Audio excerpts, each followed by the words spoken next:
नमस्कार, आप देख रहे हैं सूर्य टाइम्स न्यूज। और जैसा कि आज हम जनपद बरेली की आंवला तहसील में मौजूद हैं और आंवला तहसील की ये आंवला नगर पालिका परिषद है, जहां के चेयरमैन सैयद आबिद अली जी हमारे साथ मौजूद हैं। तो आज आंवला के विकास पर, समस्याओं पर और उनके समाधानों पर चेयरमैन साहब से जो है चर्चा करेंगे। आपका बहुत बहुत स्वागत है सर। धन्यवाद। तो सर, जैसा कि मैंने आज ना काफ़ी लंबे समय बाद पुनः आंवला को देखा तो काफ़ी बदला बदला पाया, और इन विकास कार्यों का जो है किस प्रकार से आगे कार्य चल रहा है उस पर जो है थोड़ा प्रकाश डालिए। पहले तो आपका बहुत बहुत धन्यवाद कि आप लोग यहाँ पधारे और हमारी बात, हमारी आवाज़ को हमारे विकास कार्यों पर जन जन तक पहुँचाने का कार्य करते हैं। दूसरा ये है कि जब हम चुनाव जीत कर आए थे तो हमारे सामने चुनौती थे 5 गांव जो इसी कार्यकाल में सीमा विस्तार में जुड़े। बेटा, आबादानपुर, मिर्ज़ापुर, नगरिया, मोहब्बतगंज, रोटिया। अब आप देखेंगे कि 5 गाँवों में सड़कें पड़ रही हैं, पानी की पाइपलाइन पड़ रही है, 10वें स्थल, अंतोष्टि स्थल, तालाब का सौंदर्यीकरण बड़े पैमाने पे नगरपालिका काम करा चुकी है। और जो शेष बचे हुए काम हैं 1 साल के अंदर हम लक्ष्य तय करते हैं, लगभग 1 साल के अंदर सारे काम उसको पूर्ण रूप से कर दिए जाएंगे जी। उसके अलावा नगरपालिका 1,33,00,000 रुपए पुराना मंदिर पे लगा रही है बंधन योजना के अंतर्गत, जो ये भी अपने आप में एक ऐतिहासिक काम है कि आंवला में जब से पालिका का गठन हुआ है आज तक किसी कार्यकाल में इतना रुपया किसी भी धार्मिक स्थल पे नहीं लगा है जो हमारे कार्यकाल में और हमारे सम्मानित सभासदों के कार्यकाल में लग रहा है। तीसरा, हमारे नगरपालिका में भी सारे काम चल रहे हैं, रंगाई, पुताई, रिपेयर, मरम्मत जी, मीटिंग हॉल का जी उद्धार जो पिछले कार्यकाल में हम करके गए थे। वहाँ साउंड की व्यवस्था नहीं है, पंखे एसी की व्यवस्था नहीं है, सारी व्यवस्थाएं पूरी कर रहे हैं। हमारा प्रयास रहता है कि हर मूलभूत सुविधाओं को आंवला नगर के उस आखिरी कोने तक पहुंचा दें जहां पर एक भी हमारा नागरिक जीवन यापन करता है। और इसके लिए हम, हमारे सभासद, हमारे समस्त अधिकारी कर्मचारी पूर्ण रूप से तैयार रहते हैं। और इसके साथ ही जैसा कि विकास कार्यों पर बात हुई तो हम जानना चाहेंगे कि आंवला नगर पालिका जो है वो किन किन योजनाओं के तहत विकास कार्य कर रही है। देखिए, आंवला नगर पालिका बंधन योजना के तहत मैंने बताया 1,33,00,000 रुपये लगा रही है। अंतोष्टि स्थल के लिए 45 लाख रुपए आया, मोहब्बतगंज गोटिया की अंतोष्टि स्थल बन गई। 40 लाख के आसपास रुपया आया। और प्लस हमने राजविद से मिर्ज़ापुर में एक तालाब का सौंदर्यीकरण करा है, उसमें बोट पड़े हैं, पैडल बोट, लोग जाते हैं वहाँ पर मनोरंजन करते हैं। उसमें मछली है, मछलियों को लोग दाना खिलाते हैं। सारे जितने भी स्वागत द्वार हैं अभी सबकी रंगाई पुताई चल रही है। जितने भी सड़कों में टूट फूट है, डिप टूटे हुए हैं, लोहे के जाल टूटे हुए हैं, नाली की कोर टूटी हुई है, सारे रिपेयर मरम्मत के कार्य चल रहे हैं। और करोड़ों रुपए के काम जो कच्ची सड़कें हैं, चाहे शहर में या जो नए सीमा विस्तार में गांव जुड़े हैं, चाहे उसमें करोड़ों रुपए के काम ऐसे हैं जो अभी चल रहे हैं। और महीने 2 महीने के बाद आप देखेंगे कि ये कार्य पूरे हो जाएंगे। उसके बाद बहुत ही जल्दी नगरपालिका अपनी तीसरी कार्य योजना लॉन्च करेगी। जब हम चुनाव जीत के आए थे तो पहली कार्य योजना थी, फिर अभी 1 महीना पहले टेंडर निकले, दूसरी कार्य योजना थी, अब तीसरी कार्य योजना होगी।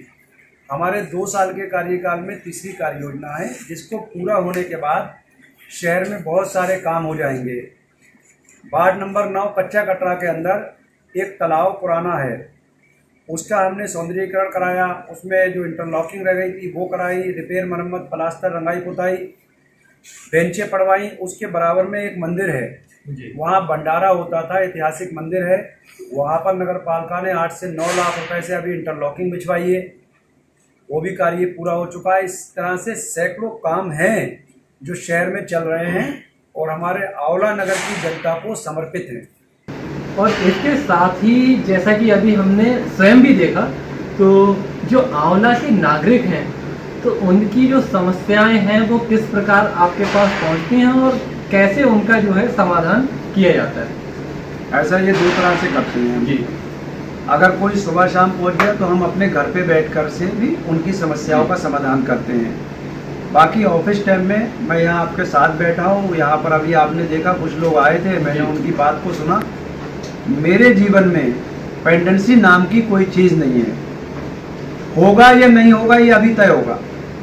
कोई भी अगर हमारा सम्मानित नागरिक आया वो अपने काम को लेके, तो मुझे आधे घंटे में रिजल्ट चाहिए कि इनका जो काम है कर्मचारी अधिकारी वो करके बताएगा, पहले काम करेगा फिर करके मुझको बताएगा कर दिया है। यदि वो काम होने योग्य नहीं है तब भी मुझको इनपुट चाहिए कि भाई ये काम होने योग्य नहीं है और इसलिए होने योग्य नहीं है, वो भी मेरे पास जानकारी आधे से 1 घंटे के अंदर चाहिए। मेरे पास पेंडिंग नाम की कोई चीज़ नहीं है, जो आज आएगा उसके काम आज होंगे, जो कल आएगा कल होंगे। मैं तारीखें नहीं बांटता हूँ, काम करता हूँ। तो जैसा कि ये तो एक तरह से काबिल तारीफ बात रही आपकी चेयरमैन साहब, और इसके साथ ही आंवला का एक काफ़ी चर्चित विषय रहा गौशाला का, तो उस पर भी जो है आप थोड़ा सा प्रकाश डालिए और जनता को उसके संबंध में बताइए। बहुत अच्छा सवाल किया आपने। कुछ लोगों के मन में ये धारणा थी कि हम जब चुनाव जीत के आए तो ये मुस्लिम है, गौशाला ढंग से नहीं चला सकते, लेकिन आज पूरे शहर के लोग देख रहे हैं, क्योंकि हमारे माननीय धर्मपाल कैबिनेट मंत्री जी, पशुधन मंत्री जी यही के उनके पास में ही गौशाला है। वो पूजन के टाइम पर, त्योहारों के टाइम पर हमेशा वहाँ जाते रहते हैं।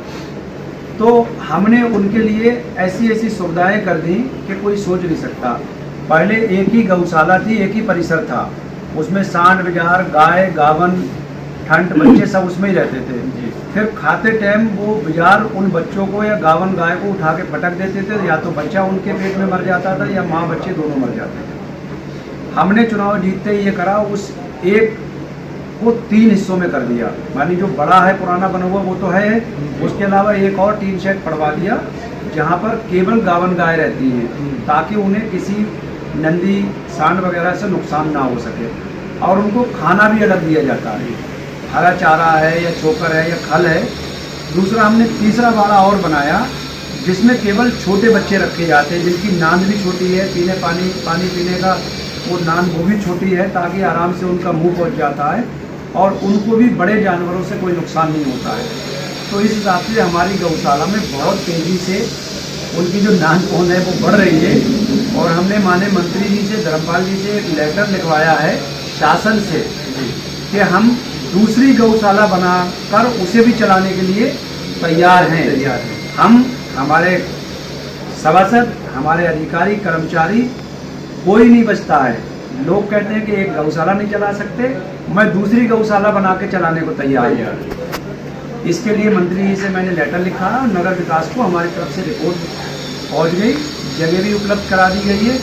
यदि पैसा आता है तो हम दूसरी गौशाला और बनाएंगे, फिर एक गौशाला में गावन गाय और दुधारू गाय और बच्चे रहेंगे, और दूसरी गौशाला में एक अस्पताल टाइप का जो एक्सटेंडल गाय आती हैं, सांड आ जाते हैं। कल जैसे एक हमारी गौरक्षा टीम उठा के लाई, एक बहुत खूबसूरत काला बाजार था और उसका पैर यहाँ से टूट गया, खुरपे से बिल्कुल अलग हो गया, तो उसके पट्टी वट्टी करी, उसको ला के गौशाला लाया। अब क्योंकि गौशाला में इलाज की व्यवस्था नहीं है, जगह की व्यवस्था नहीं है, तो इसलिए यदि हमारे पास 2 गौशालाएँ हो जाएंगी तो एक में हमारे नंदी और बीमार गाय, बीमार बाजार, उनका इलाज ठीक से हो पाए, और एक में दुधारू गाय, ब्याता गाय, गावन गाय और छोटे बच्चे रहेंगे।